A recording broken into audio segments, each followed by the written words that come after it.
Saludos. Lunes 2 de abril, ya llegamos a abril, pasamos marzo.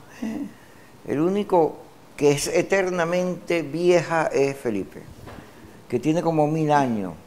Y se murió tu mamá. Antes tú eras más viejo que tu mamá, pero se murió la mamá y no voy a hacer chiste con eso ni de broma. No fui. Pero así en serio no. Más a la mano. Si tú eres amigo mío, chico, no, relájate. A ti te pasa, Felipe, lo de Eleazar Díaz Rangel. Oye, que no envejecen. Tengo un pacto con el diablo, dice la gente. Sí. Y el diablo sale perdiendo. Y el diablo sale perdiendo. Tú sabes que a mí me ha pasado más de una vez que me han preguntado que por qué es eso.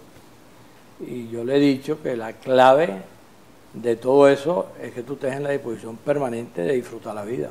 Así es. Si tú estás en condiciones de disfrutar la vida, ese no es el término que utilizo, pero en el programa a lo mejor no puedo utilizarlo de la misma manera. Pero esa es la clave. Yo era muy feliz hasta que, bueno, las enfermedades, producto de la edad, me han quitado los placeres, los sabores, la carne, las bebidas, todo. Entonces ahora soy casi vegetariano y me siento como adormecido. La palabra es pajugo, pues. Sí, bueno, ¿tú sabes por qué? Me siento algo así. ¿Tú sabes por qué? Porque has dejado de echar vaina. Tú lo que tienes que insistir es en echar vaina. Si tú logras vivir de esa manera a lo largo de toda tu vida, mira, te voy a vas a tener la posibilidad de que todo eso que tú hablas, de que la enfermedad, de que esto, que para acá, lo pasas a sustituir, pero no hay. Pero tú sabes que yo echaba mucha broma en la vida y he sido muy humorista y muy cosa. Además, en una época viví eso. Pero durante la campaña electoral, esa que me tocó aquí, cada vez que yo echaba un chiste, la gente me miraba así, esto no es para echar chiste. Esto no es para echar chiste. Además, yo me acuerdo de una reunión de vecinos, entonces me decían, mire, pero usted bebe, es artista. O sea, todo lo que son mis virtudes me la pusieron como error. Y bueno, entonces yo agarré y me serié y dije, no, a partir de hoy soy un hombre serio. Tú cometiste un grave error, yo te lo dije. Sí, yo sé, ese fue mi error. Claro. Yo siempre te he llamado a ti a las 11, a las 12 del día, desde que nos conocemos. Entonces tú llegas y resuelves que entonces hay que llamarte a las 8 de la mañana. A las 6 de la mañana me a las 6 de la mañana. ¡Asco! Entonces te dije que te estaba pasando algo que finalmente te ocurrió. Me ocurrió. Que es que dejaste de ser gente y te convertiste en candidato. Vamos entonces. Cuando te conviertes en candidato, entonces pierdes todos los atributos que como gente tienes y pasas a vivir en un contexto distinto, respetable, pero distinto. No, horrible, horrible, horrible. Vamos a meternos en la campaña, fíjate, llegamos ahí rapidito. Estamos ya en campaña. Henry, he visto sus videos en Sucre, Monagas, Apure. Muy bueno. Hubo yo no sé cómo decirle, una persona pequeña, enana, no sé si se ofende a alguien por eso. Eso tiene un nombre, pero no me acuerdo.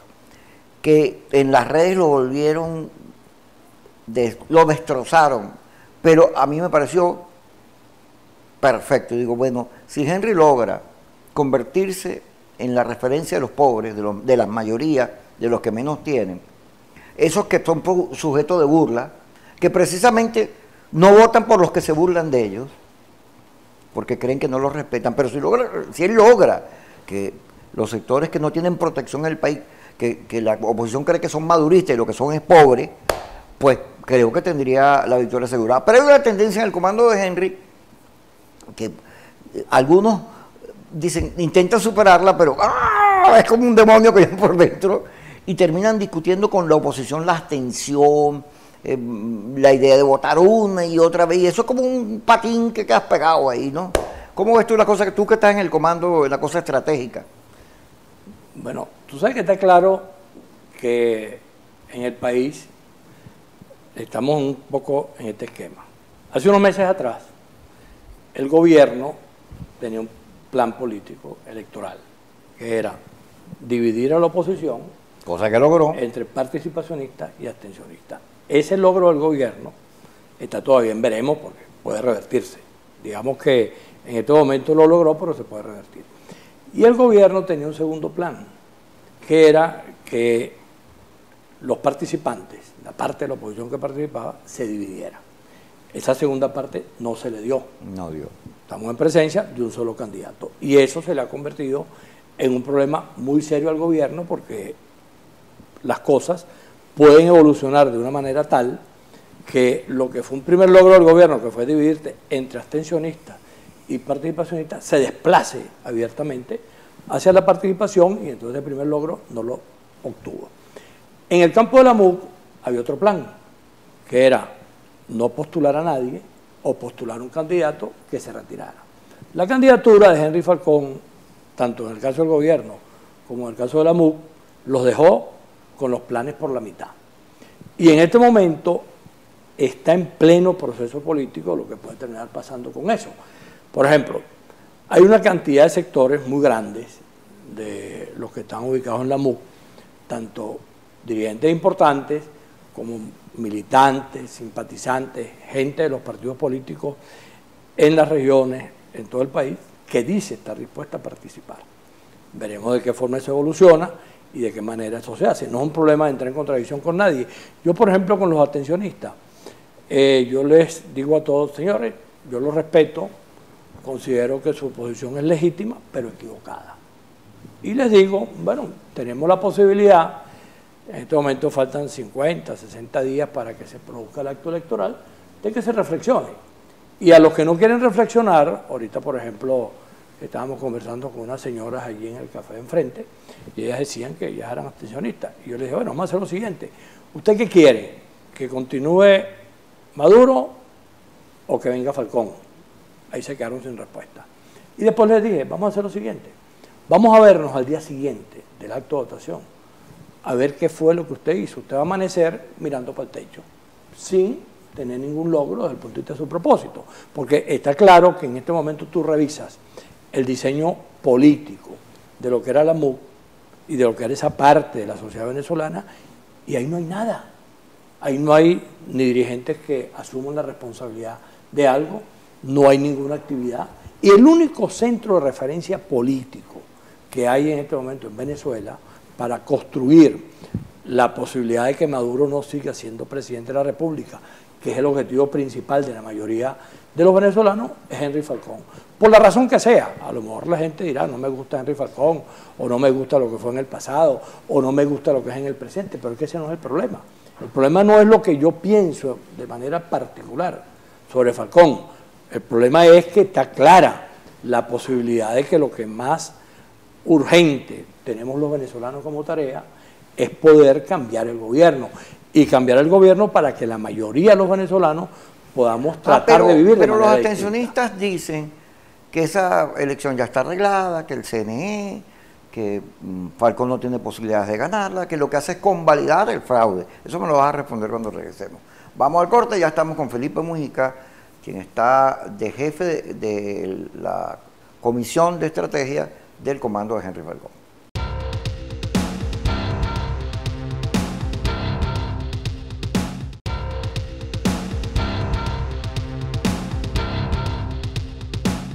Seguimos aquí en Kikosi con Felipe Mujica, quien está coordinando la Comisión de Estrategia de la campaña de Henry Falcón, hablando como los locos de todo un poco. Hoy, Caracas, Venezuela, estamos en Caracas, Venezuela. Ya había preguntado por la abstención, porque el argumento de la abstención es que si vas, convalidas, que ese Maduro ya está ganado, que ahí no hay que hacer nada, que eso está todo arreglado, que es el mismo CNE, la señora rectora de siempre, que es la trampa, que es la cosa. Y que entonces ir es convalidar. Además hay un poco de países que son solidarios con Venezuela, entonces estamos rompiendo toda esa política de deslegitimar a Maduro en la elección, porque nos estamos prestando una cosa y que además Henry Falcón está pagado, tú estás pagado, el otro está pagado, el Claudio Fermín, todos son unos vendidos que lo que están ahí expuestos para ayudar a Falcón. Eso dicen Tú sabes las calles. Tú sabes que tenemos varias maneras de hablar sobre ese tema. Vamos a comenzar por una, que tú la conoces tan bien como yo, porque la vivimos, porque forma parte de la experiencia política. Es el año 1998, Hugo Chávez, candidato presidencial. ¿Tú te acuerdas que en aquel momento el CNE de la época decidió tomar dos decisiones? Una, cambiar la ley para que en vez de ser los candidatos los que resolvieran retirarse, fueran los partidos. Eso para facilitar retirar a algunos candidatos de algunos partidos que... Sí, estaba Irene. No, estaba el caso de Alfaro Cero, sobre todo. Y el caso de Alfaro. Por Acción Democrática. Un mes antes o 2 meses antes cambiaron la ley. Después vino otro momento. Acuérdate que las elecciones eran... Juntas. El Congreso, que era como se llamaba en la época, los gobernadores y el presidente de la República. Y entonces ese CNE de la época decidió separar las elecciones de buenas a primeras, claramente con el propósito de darle a Chávez una derrota previa, que era que no podía ganar ni la mayoría de las gobernaciones ni la mayoría del Congreso, como en efecto ocurrió, cosa que hubiese sido distinto si las elecciones hubieran sido en bloque. Bueno, se produce la decisión del CNE, que la gente dice, bueno, pero ese CNE era democrático. Yo le digo, pregúntale a Chávez si pensaba eso. Se produce la decisión, se separan las elecciones, le dan una paliza a Chávez en las elecciones de gobernadores y en las elecciones del Congreso, y viene la elección presidencial. Y previa a la elección presidencial, en el seno del chavismo se produjo un debate igualito al que hay ahorita, en este momento, en el seno de la oposición. En el seno del chavismo te decían, con ese CNE, después de lo que hicieron, ¿y quién garantiza que van a reconocer la victoria? ¿Y cómo vamos a hacer con tal o cual cosa? Y se produjo el debate. Y en aquel momento hubo un señor que se llamó Luis Michelena, un partido que se llamaba el MAS, que dentro del seno de eso que era el chavismo, dijimos, hay que participar. Y tú te acuerdas de ese debate. ¿Qué pasó con el debate?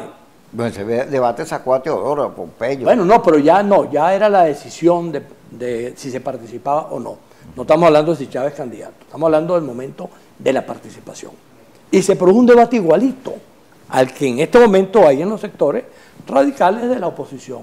¿Cómo vamos a ir? Y para acá y para allá. Bueno, y se tomó la decisión de ir.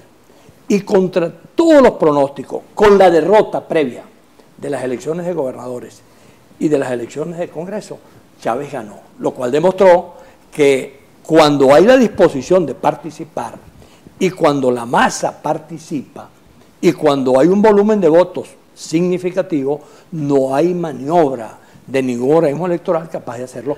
Y eso lo hemos vivido, eso lo hemos vivido, por ejemplo, el año 2007, cuando Chávez llegó y dijo que había que hacer aquella reforma autoritaria sometida a referéndum, que la perdió apenas unos meses después de haber ganado por paliza la elección presidencial. O tenemos el ejemplo del 2005, donde igual se dijo, no podemos convalidar, tenemos que abstenernos, hay que dejarles que se cojan la asamblea porque no van a poder gobernar. ¿Y cuál fue el efecto? Se cogieron la asamblea, gobernaron, hicieron lo que les dio la gana, y los sectores opositores que llamaron en ese momento a la abstención, ¿le dieron alguna vez alguna explicación al país? No, es que nunca se la dan. Nunca se la dan. Entonces, no puede ser que tú cometas errores y errores y errores y que tú ni siquiera te detengas un momento en decirle a los venezolanos, señores, en este pedazo nos equivocamos y vamos ahora a comportarnos de tal manera. No, simplemente nos equivocamos, ni siquiera lo reconocen y siguen como si no hubiese pasado nada. En este momento el peor camino es seguirse manteniendo en el campo de la abstención, porque es un camino que te lleva a la nada. Pero Henry Falcón fue candidato a la gobernador de Lara y le dieron una paliza, perdió horrible. Sí, bueno, entonces, ¿cómo es que un candidato derrotado ahí en Lara va a ganar la presidencial? Es que ese no es el problema. Lo dicen ellos. Bueno, tú ves, por ejemplo, te vuelvo a lo mismo. Chávez en el año 97, en diciembre de 97, tenía 3 puntos en las encuestas. Bueno, se produjo un proceso que permitió que el país volteara hacia Chávez y ganó Chávez. Y si tú revisas por qué perdió Falcón, te vas a dar cuenta que perdió por las mismas razones por las cuales perdió Ismael, o por las cuales perdió después Manuel Rosales en el Zulia, o por las cuales perdió Bernabé. Hay un sector importante de la oposición que no votó por ellos. Que decidió no votar por ellos. Y ese sector está dispuesto a no votar por Henry Falcón. Bueno, ¿cómo puede ganar? Dice la gente, te preguntan. Ese sector que está dispuesto a no votar por Henry Falcón, si tú revisas las encuestas en este momento, te vas a dar cuenta que el factor abstencionista como proceso, como fenómeno, es mayoría, pero entre los que votan en todas las encuestas, Henry Falcón le está ganando a Maduro. Ahora, aquellos que deciden no votar, la pregunta que hay que hacerles, respetando su decisión, tú no vas a votar. Ahora, ¿qué vas a hacer? ¿Tú prefieres que continúe Maduro o tú prefieres que continúe o que venga un nuevo gobierno que sea el de Falcón y que permita que los venezolanos comencemos a replantear la vida de otra manera? Hay un sector del país importante que está profundamente derrotado en su ánimo, en su visión de Venezuela. Se quiere ir. No le ve perspectivas a que la hace aquí peleando, porque todos los días la inflación lo corre, no alcanza. Ahorita tú agarras 3 millones de bolívares y 3 cositas y ya está listo. Y no tienes no hay efectivo para pagar nada. no hay trabajo, las empresas cada día cierran más, todo más caro, te matan por cualquier cosa, te atracan. Es un país que está vuelto un sorete. Se te va el internet o el teléfono, no te lo arregla nadie. Se va la luz, te dañan los aparatos y nadie responde por eso. No hay nada en el país que sirva. Entonces, y luego la oposición tampoco sirve. Los candidatos no sirven, nada sirve. Entonces, yo lo que quiero irme, pero tengo el ánimo en el piso y no hay nadie que me levante el ánimo, porque los que están encargados de levantar el ánimo, los que están es peleándose entre ellos. Cuando regresemos, ¿qué se hace para que la gente sienta el deseo de quedarse y pelear por Venezuela? Cuando regresemos.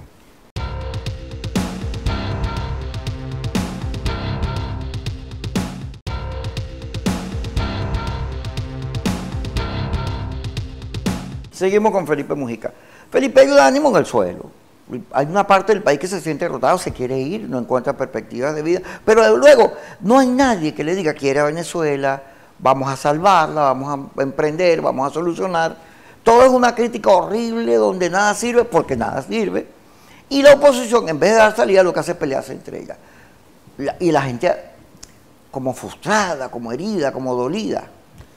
Tú sabes que yo nunca he compartido esa visión de lo que está pasando en Venezuela, a pesar de que estoy plenamente consciente de que estamos viviendo en la peor condición que hemos vivido los venezolanos en nuestra historia, que tenemos el peor gobierno de la humanidad. De la humanidad, seguramente. Yo creo que en Anímenes hay uno peor, pero yo no sé de qué. Bueno, no sé, es posible que a lo mejor si nos ponemos a hurungar consigamos uno peor, pero es difícil. Competitivo. ¿No? Y además de eso tenemos, bueno, todas las derivaciones de una situación de ese tipo. Tú los has mencionado, los problemas de las medicinas, los problemas de la alimentación, el problema del efectivo, el problema del dinero que no alcanza, el problema de la inflación. Todo eso es un caos. No es este país, por cierto, el único país del mundo que ha vivido una situación parecida. Se han dado otras circunstancias en las cuales países, sociedades, han vivido parecido a como estamos los venezolanos. La peor respuesta que podemos dar los venezolanos es rendirnos, a pesar de que puede haber todas las razones argumentales que eso implica. Yo se lo digo a las personas con las cuales converso el tema, le digo, mira, la situación más difícil de un ser humano es cuando está colocado en un estado de necesidad. Porque el estado de necesidad, que es lo que tú has descrito, te coloca contra la pared. Y cuando te ocurre, por ejemplo, un caso del estado de necesidad, que llega el malandro y te pone la pistola aquí y te dice la bolsa o la vida, tú no vas a mirar para atrás, sino que vas a entregarle lo que tengas en ese momento en la mano. Un ejemplo del estado de necesidad. Bueno, los venezolanos tenemos un refrán que resuelve, en términos de refrán, el problema. Dice, la necesidad tiene cara de perro, que es una expresión popular que permite que la gente entienda que la cosa es difícil, pero que yo estoy dispuesto a asumirla con la cara de perro. La cara de perro, por cierto, eso me lo explicaron hace un par de semanas porque yo no tenía esa explicación, no está referida a que el perro tiene la cara fea, no. Me dieron una explicación que me dejó impactado. Me dijo una señora, ¿usted sabe por qué le dicen cara de perro? Porque el perro es un animal que sobrevive a cualquier circunstancia y sobrevive en cualquier momento porque es un demasiado inteligente y porque tiene siempre una respuesta para cada circunstancia. Bueno, eso está dicho. Los venezolanos podemos decir, bueno, yo me voy, yo huyo, porque no soporto. Te lo está diciendo alguien que tiene, como todos los venezolanos, una parte importante de hermanos, sobrinos, familiares, fuera de Venezuela. Pero que a pesar de eso, por ejemplo, por mi cabeza nunca ha pasado irme de Venezuela. Mis hijos tampoco se han planteado una cosa de esa naturaleza. Y tengo una cantidad de personas, amigas, familiares, que están aquí dispuestos a dar la pelea. Entonces, las dos situaciones conviven. Yo respeto al que dice, me voy, porque estoy desmoralizado, porque aquí no hay nada, porque aquí lo que puede haber es un desastre peor, etc. Yo lo respeto. Pero creo que todos tenemos el deber de plantear la posibilidad de que haya una alternativa. Y creo mucho que en esas personas que están así hay una influencia muy grande de quienes no están en Venezuela y están viendo las cosas a distancia y de otra manera. Además, en Venezuela está presente un hecho que antes nunca lo tuvimos, que es la presencia de la remesa. La remesa es un instrumento que funcionó en Centroamérica, funciona en Cuba, México, años luz. funciona en Cuba, y son países que, por ejemplo, llegas a Guatemala y dices, ¿de qué vive este país? Te das cuenta que vive de la remesa, que es un mecanismo donde los más jóvenes se van para mantener a los más viejos. Bueno, en Venezuela se está dando una circunstancia parecida, en donde hay una estampida de los sectores más jóvenes que llevan, además del compromiso de ver cómo rehacen sus vidas en el exterior, cómo garantizan mantener mandan $20, a los que se 30 quedan aquí, dólares bueno, para mandan acá. 20, mandan 50, 100. mandan $100. Y eso se ha ido constituyendo en una referencia que me dicen que pasa ya de los 2.000, 2.500 millones de dólares ya hay plata, anuales. pues. Y eso es dinero. No tanto como, por ejemplo, en México, donde la remesa significa más de 35.000 millones Imagínate. de dólares al año. O en pero Cuba, que es más de su ingreso. en Cuba debe ser La mucho mitad del menor ingreso. que eso, pero es más del ingreso que tiene por cualquier otro lado. Igual pasa en Honduras, Mira, pasa en Guatemala. Entonces, para movernos te termino hacia de otro decir, yo creo que ante esa situación, lo que le sale a quien está en esa situación es armarse de valor y decir, yo no me calo que me coloquen contra la pared. Y los que no estamos así, tenemos que contribuir transmitiendo la posibilidad de que sí puede haber salida, como Ok. siempre ha habido salida. Hoy hubo un acto en Katia y aquello terminó en un zaperoco. Aparecieron los famosos colectivos que estaban como de vacaciones y agarraron a Maribel, que es la jefe de Avanzada porque existe en Caracas, la secuestraron, le cayeron a peñonazos, les mentaron la madre, los robaron, le quitaron los celulares. Volvió a aparecer otra vez la polémica tradicional entre los colectivos y la oposición. Eso favorece a Henry, a pesar de lo macabro.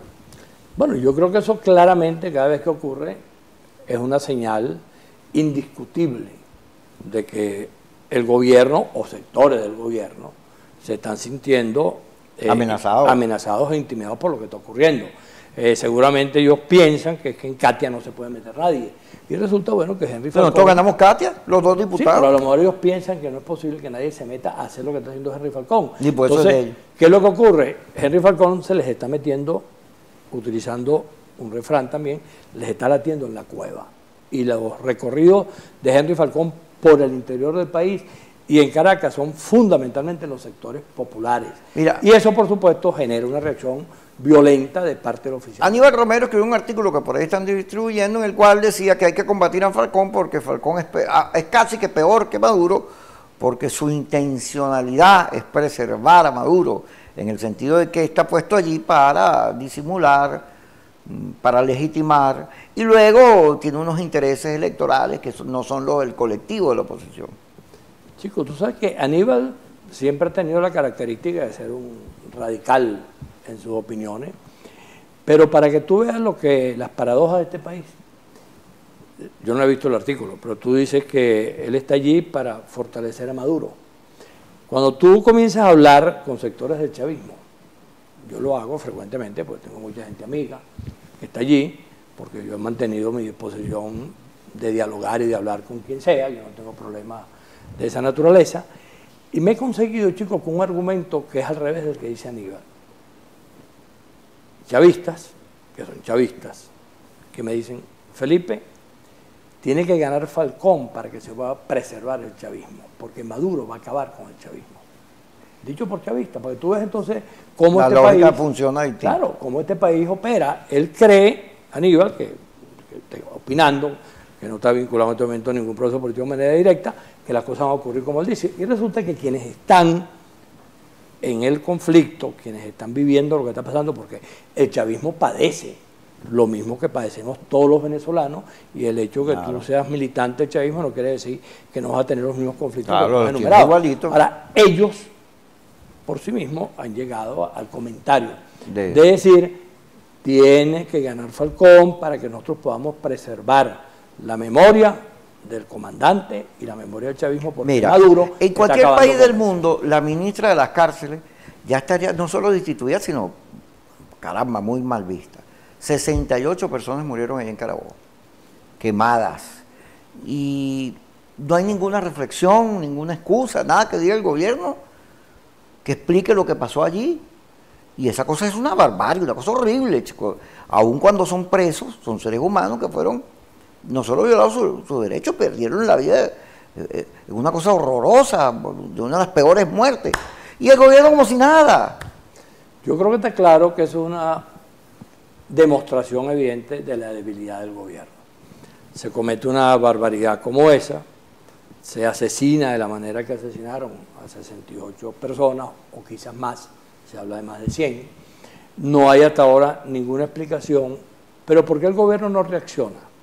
Porque es malo solamente, ¿no, chico? El gobierno no reacciona porque su estado de debilidad le impide dar ningún tipo de respuesta que pueda afectar su contexto interno. En este momento, ellos no tienen otra cosa que hacer que mantener a todo evento la unidad de quienes siguen estando allí comprometidos con lo que están comprometidos. Y eso no lo va a quebrar ninguna circunstancia eventual, aleatoria, que pueda presentarse. Un hecho como ese, tú tienes absolutamente la razón, el principal responsable de una circunstancia de esa naturaleza debería estar renunciando y seguramente investigado por lo que eso ocurre, pero es que no solamente es allí. ¿Qué pasa con el servicio eléctrico del país? ¿Qué pasa con la basura? ¿Qué pasa con las carreteras? Es decir, cualquier cosa es una que tú agarres del gobierno de mal servicio es un desastre. Sí. Ahora, ese desastre es precisamente... Ese debería darle la victoria a Henry Falcón, debería darle la victoria a Henry Falcón, cualquiera, porque eso es mayoría. Y los sectores opositores deberíamos asumir claramente que independientemente de cuál sea la razón por la cual yo no pude competir o no pude ser candidato o me opuse, en la medida que se vaya acercando el proceso electoral, esos sectores que plantean en este momento la no participación, que insisto, es una opinión respetable, legítima, tienen que reflexionar y tienen que asumir que más importante que todos los argumentos que ellos tienen, más importante que todo el lamento, más importante que todo el resentimiento que ellos puedan tener, es que haya la disposición a contribuir a darle una salida, que a lo mejor no es la que yo quisiera. A lo mejor la gente dirá, a mí no me gusta Falcón, bueno, pero es que no es un problema que te guste Falcón, es un problema que peor es Maduro, para decirlo de alguna manera, y que la alternativa que tienes es Henry Falcón y por lo tanto hay que votar. Gracias, Felipe, por estar con nosotros. Mañana estaremos con ustedes aquí en Suquicos.